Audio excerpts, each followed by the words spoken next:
السلام علیکم دوستو، آر جی اردو سٹوری میں خوش آمدید۔ پیارے دوستو، اگر چینل پر نئے ہیں تو برائے مہربانی چینل کو سبسکرائب کر دیں۔ پیارے دوستو، پرانے زمانے کی بات ہے کہ کسی ملک میں ایک بادشاہ حکومت کرتا تھا۔ یہ بادشاہ رحم دل، سخی اور عقلمند تھا۔ اس کی بہت بڑی سلطنت تھی۔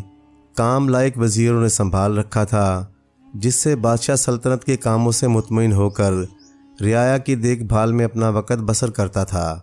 اس کے ہاں خدا کی دی ہوئی تمام نعمتیں تھیں۔ خدا نے انہیں چاند جیسی خوبصورت شہزادی بھی عطا کی تھی، لیکن شہزادی نسرین آنکھوں سے محروم تھی۔ بادشاہ نے شہزادی کے لیے دور دور سے بے شمار لائق حکیم بلوائے، مگر کوئی بھی حکیم شہزادی کی آنکھوں کو روشنی نہ دے سکا۔ بادشاہ اور ملکہ شہزادی کے غم میں مرے جا رہے تھے۔ انہیں اس بات کا خیال ستاتا تھا کہ کوئی بھی شہزادہ اندھی شہزادی سے شادی نہیں کرے گا۔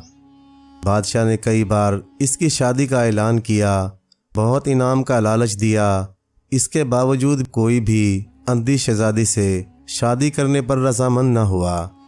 ایک دن بادشاہ کو انتہائی پریشان دیکھ کر وزیر نے کہا، بادشاہ سلامت، آج کل آپ بہت پریشان نظر آ رہے ہیں۔ اگر گستاخی نہ ہو تو پریشانی کی وجہ پوچھ سکتا ہوں؟ بادشاہ تھوڑی دیر سر جھکائے خاموش رہا اور پھر بولا، تمہیں معلوم ہے کہ شہزادی نسرین اندھی ہے، اس وجہ سے کوئی بھی اس سے شادی کرنے کے لیے تیار نہیں ہوتا۔ وزیر بولا، عالی جاں، آپ اعلان کر دیجئے کہ جو کوئی بھی شہزادی کی آنکھوں کو اچھا کرے گا، اس کے ساتھ نہ صرف شہزادی کی شادی کر دی جائے گی، اس کو سلطنت کا وارث بنا دیا جائے گا۔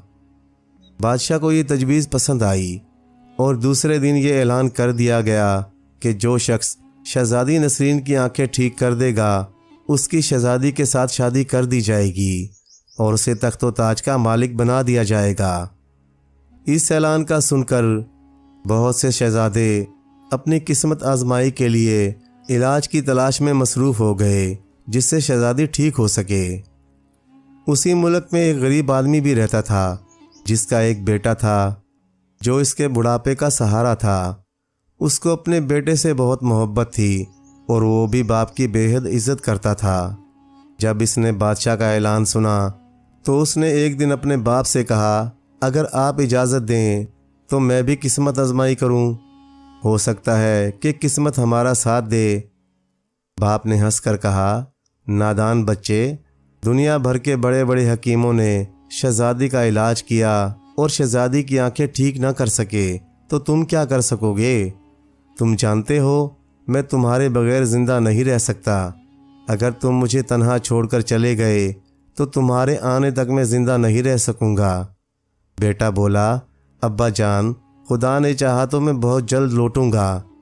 باپ نے پھر سمجھاتے ہوئے کہا، بیٹا یہ کام غریبوں کے کرنے کے نہیں ہیں، یہ تو صرف امیروں اور شہزادوں کے کام ہیں۔ تمہارے پاس تو سواری کا گھوڑا تک نہیں ہے۔ بہتر ہے کہ تم یہ خیال اپنے ذہن سے نکال دو، پیدل جنگلوں کی خاک چھاننے سے کیا فائدہ؟ لڑکے نے ہمت سے کام لے کر کہا، ابا جان، آپ اجازت دیں تو مجھے یقین ہے کہ خدا تعالی ہماری مدد فرمائے گا اور میں ضرور کامیاب لوٹوں گا۔ بیٹے کے اصرار پر باپ نے جانے کی اجازت دے دی اور اس کی کامیابی کی دعائیں مانگنے لگا۔ لڑکا اپنے باپ سے رخصت ہو کر اپنے ایک دوست کے گھر پہنچا۔ اس سے چند دنوں کے لیے اس کا گھوڑا مانگا اور شہر سے باہر نکل گیا۔ کئی دنوں تک جنگلوں میں مارا مارا پھرتا رہا۔ ایک دن تھک ہار کر ایک پیڑ کے سائے میں سو رہا تھا کہ ایک بزرگ دکھائی دیے۔ بزرگ نے کہا، انور، چونکہ تم اپنے ضعیف باپ کے فرما بردار بیٹے ہو، اس لیے اس مہم میں ہم تمہاری مدد کرتے ہیں۔ تم مشرق کی طرف چلے جاؤ، وہاں تمہیں ایک تالاب ملے گا۔ اس تالاب میں لال پانی ہوگا، تم تالاب میں کود جانا، ویسے ہی تم کو مختلف قسم کی آوازیں سنائی دیں گی۔ اگر تم ان آوازوں کو سننے اور سمجھنے کی کوشش کرو گے تو اسی تالاب میں ڈوب جاؤ گے۔ چند ہی منٹ کے بعد کوئی شخص تمہیں نیچے کی طرف کھینچے گا، مگر تم ڈرنا نہیں۔ چند سیکنڈ کے بعد تم اپنے آپ کو ایک سنسان جنگل میں پاؤ گے۔ جنگل میں تم مغرب کی طرف چل دینا، 2 فرلانگ کے بعد تمہیں ایک شیر ملے گا، تم اس کو یہ انگوٹھی دے دینا۔ شیر انگوٹھی دیکھتے ہی تمہارے راستے سے ہٹ جائے گا اور کچھ دور جانے کے بعد تمہیں ایک شاندار عمارت نظر آئے گی۔ اس عمارت کا دروازہ بند ہوگا، تم اس انگوٹھی کو کواڑ سے لگا دینا، دروازہ خود بخود کھل جائے گا، تم بلا خوف ہمت کر کے اندر چلے جانا۔ عمارت کے اندر دائیں جانب ایک کنواں ملے گا، اس کنویں کے اندر پیلے رنگ کے گلاب کا ایک پھول تیر رہا ہوگا، اس پھول کو فوراً کنویں سے باہر نکال کر اسی راستے سے جس سے تم گئے تھے واپس آ جانا۔ اگر تم نے ذرا سی بھی غفلت برتی تو پھر ہمیشہ کے لیے اسی کنویں میں قید ہو جاؤ گے۔ اس گلاب کے پھول کو نچوڑنا، اس کا ایک ہی قطرہ انشاءاللہ شہزادی کی آنکھیں ٹھیک کر دے گا۔ انور ایک دم نیند سے چونک پڑا اور پھٹی پھٹی آنکھوں سے چاروں طرف دیکھنے لگا۔ دور دور تک اسے کچھ بھی نظر نہ آیا۔ یکایک اس کی نظر انگوٹھی پر پڑی۔ انگوٹھی کا نگینہ انتہائی چمک رہا تھا۔ اس نے انگوٹھی فوراً اٹھائی اور اسی وقت بزرگ کے بتائے ہوئے راستے پر چل پڑا۔ مسلسل 2 گھنٹے تک چلنے کے بعد اسے دور سے ایک تالاب دکھائی دیا جس کا سرخ پانی دور سے چمک رہا تھا۔ انور بلا خوف و خطر تالاب میں کود پڑا اور نتیجے کا انتظار کرنے لگا۔ تالاب میں کودتے ہی اسے بہت سی خوفناک آوازیں سنائی دینے لگیں، مگر اس نے کسی بھی آواز پر توجہ نہیں دی بلکہ آنے والے وقت کا انتظار کرنے لگا۔ 1-2 منٹ کے بعد اس نے محسوس کیا کہ وہ خود بخود نیچے کی طرف جا رہا ہے۔ وہ بالکل نہیں گھبرایا۔ چند سیکنڈ بعد جب اس نے آنکھیں کھولیں تو اپنے آپ کو ایک جنگل میں کھڑا پایا۔ وہ بزرگ کے بتائے ہوئے راستے پر مغرب کی طرف چل پڑا۔ راستے میں اسے ایک جنگلی شیر ملا۔ اس نے فوراً وہ انگوٹھی سامنے کر دی۔ جو ہی شیر کی نظر انگوٹھی پر پڑی، شیر اس کے راستے سے فوراً ہٹ گیا اور انور اپنی منزل پر روانہ ہو گیا۔ تھوڑے ہی فاصلے پر اسے ایک شاندار عمارت نظر آئی۔ عمارت کے دروازے پر پہنچ کر تالے سے انگوٹھی رگڑی تو دروازہ خود بخود کھل گیا اور انور بے دھڑک عمارت کے اندر داخل ہو گیا۔ عمارت کے اندر پہنچ کر اس نے کنویں کی تلاش شروع کر دی۔ تھوڑی سی محنت کے بعد اسے کنواں نظر آ گیا۔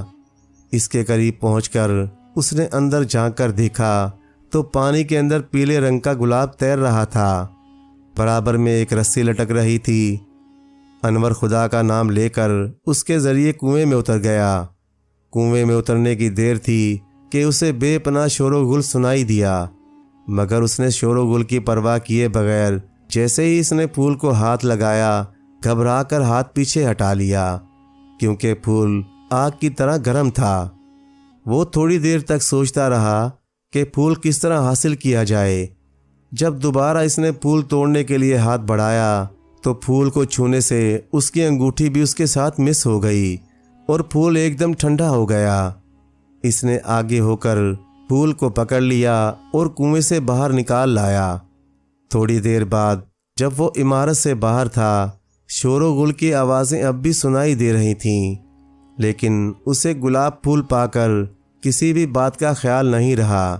وہ تیز تیز قدم اٹھاتا ہوا تالاب کے قریب پہنچا، لیکن وہاں اب تالاب موجود نہیں تھا۔ اس کا گھوڑا ایک درخت کے نیچے کھڑا تھا۔ وہ گھوڑے پر بیٹھ گیا اور دوڑتا ہوا اپنے ملک کی طرف چل پڑا۔ راستے میں ایک جگہ وہ سستانے کے لیے رک گیا۔ تھوڑی دیر بعد اس کی آنکھ لگ گئی۔ وہی بزرگ خواب میں آئے اور کہا، بیٹا، اللہ کے فضل و کرم سے تم اپنے مقصد میں کامیاب رہے۔ اب یہ انگوٹھی مجھے دے دو کیونکہ اب یہ تمہارے لیے بیکار ہے۔ انور نے بزرگ کا بہت بہت شکریہ ادا کیا اور اس کی آنکھ کھل گئی۔